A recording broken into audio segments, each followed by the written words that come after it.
The fallout from the Charlie Kirk assassination has been widespread and fairly immediate, with most of the world reacting in horror, trying to understand what exactly was happening.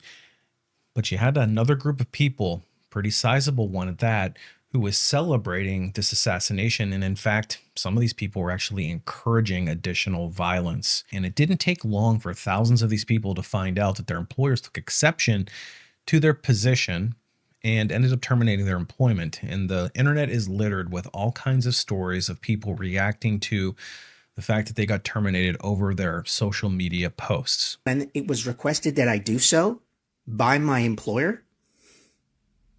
And then today, on a weekend, I'm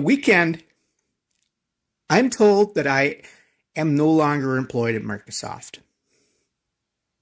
After 6 years, building the diversity, equity, and inclusion department from scratch, I lose my job because one of you, some random person, reports my posts to my employer, goes out of their way to find out where I work, and takes my job, takes my security away from me for a thought, for an opinion. And you talk about freedom of speech like you care about it. And you're just going to take my money, my life, my food off my plate because I don't like Charlie Kirk? That's not okay. It is not okay to target me because I felt joy that day. I can't help how I feel. I felt joy. That's me. That's what I believe. That's what I think of him. I can't help that. So I don't deserve a job? So the question isn't whether or not you can be fired for social media posts, because obviously you can, but rather the question is, why can companies get away with doing this, and shouldn't I have some sort of legal rights? In other words, are they able to get away with this legally? And I wanted to break it down in this video. Hey everybody, and welcome back to my channel. If you're new here, my name is Brian. I'm a corporate recruiter, a former HR professional, and a career strategist. And I've made it my mission to demystify how careers work at major corporations. So if you're interested in more content just like this, directly from a corporate recruiter, maybe hit that subscribe button. So let's talk about the elephant in the room. How can these employers get away with firing people for expressing their opinions and their views on social media? Well, this is a very slippery slope, and something that is likely to be getting a significant amount more scrutiny going forward. And then obviously in the Charlie Kirk situation, the most common scenario has been somebody makes a post congratulating, encouraging, celebrating, whatever you want to call it, and basically giving their strong opinion of approval for what had happened. And these posts inevitably find their way back to the employer, which they always will. And then the employer has to make a decision. Essentially, the person is representing the company.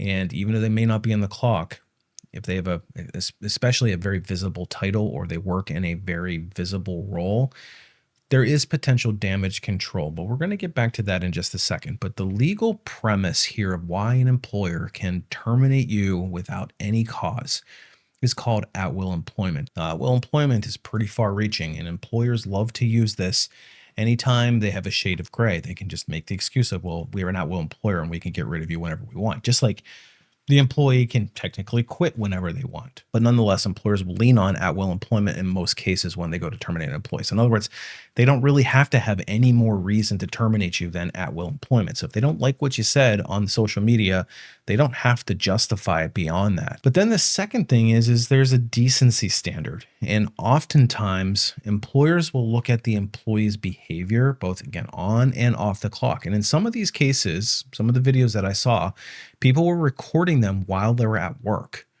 or they make their TikToks at work pretty commonly. That's kind of a whole other thing, but people were making these videos, these reactionary videos, while they were on the job. And if you're making these videos on the job, you're essentially directly representing the employer. And I've seen people putting disclaimers on their profile saying, these opinions are mine and mine alone, and my employer doesn't necessarily share them. And that doesn't do you any good at all.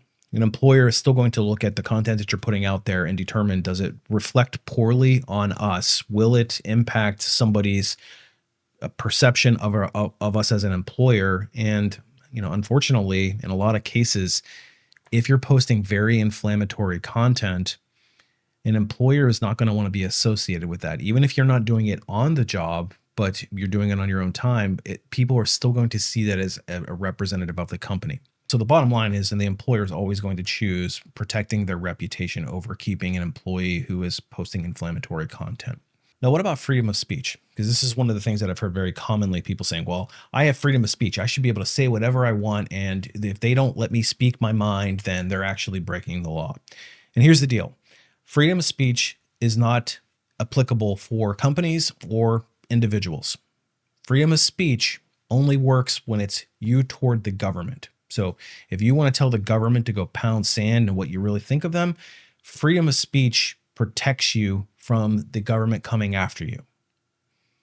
It doesn't apply to other individuals. So you can't just go and say whatever you want to another person without the possibility of being slandered or being potentially sued. Same thing goes for your employer. If you're saying things under your media and your employer takes exception to it, it's not covered under freedom of speech. So you have to be really careful there. What you say can and will be used against you. Another thing that employers are using when they're terminating these employees is the social media policy. And typically, when you go through your orientation, you're going through your onboarding, you're going to go and sign a whole bunch of documents. It's usually in the form of an employee handbook, but you're going to sign a whole bunch of stuff. One of those is almost certainly going to be a social media policy. What the social media policies generally say is that anything that you post can be used against you if it's not up to the standard of the company. So if you, in other words, if you misrepresent them or you post a bunch of inflammatory content, then the company can actually use that as a reason for terminating your employment for cause. I want to stress the for cause piece, because a lot of people are saying, well, if you get terminated, you can go off and you can file unemployment and just, they're going to be paying your unemployment.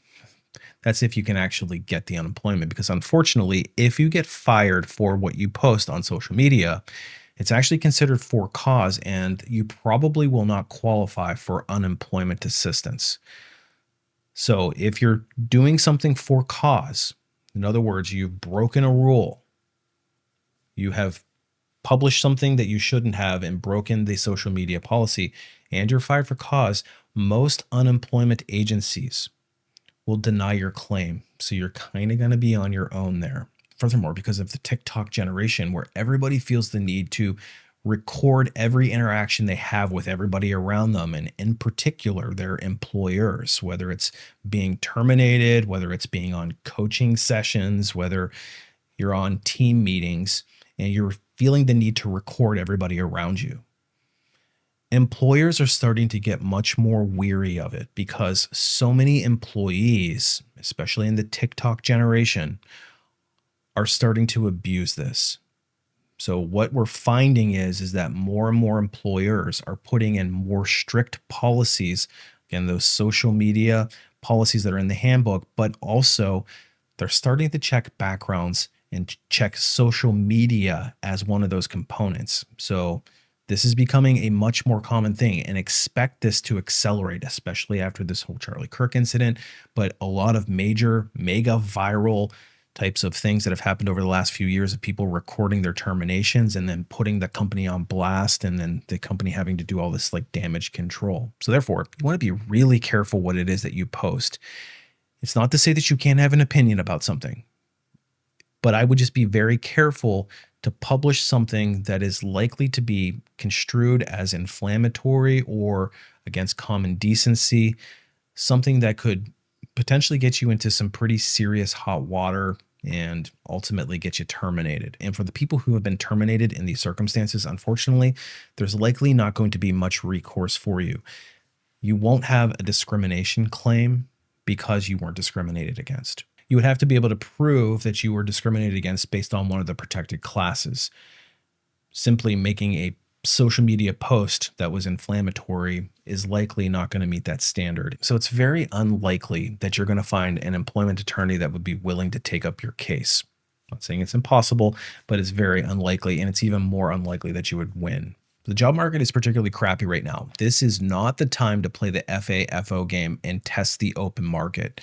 especially if you have a good job that you've been at a long period of time. That's one of the alpha employers. Companies are just not hiring. They're making very slow decisions. Competition is extremely stiff. So don't give them an easy reason to get rid of you and then try to join this market right now. This is not the time to be looking for a job. Besides, the internet tends to live forever. Even if you've deleted a post, it can come back to haunt you years later. And employers are getting increasingly sophisticated with checking these backgrounds, checking your social media history, looking at what you're posting. And it's not something that you want to continually haunt you for the rest of your career. So if you're tempted to share your opinion on something that might be controversial, or you decide to record your employer for whatever reason, you may want to think twice, because that stuff is likely to come back and haunt you. You have to assume that every future employer will see it. So anyway, hopefully that clarifies the question from the employer side of why they can terminate people for making social media posts.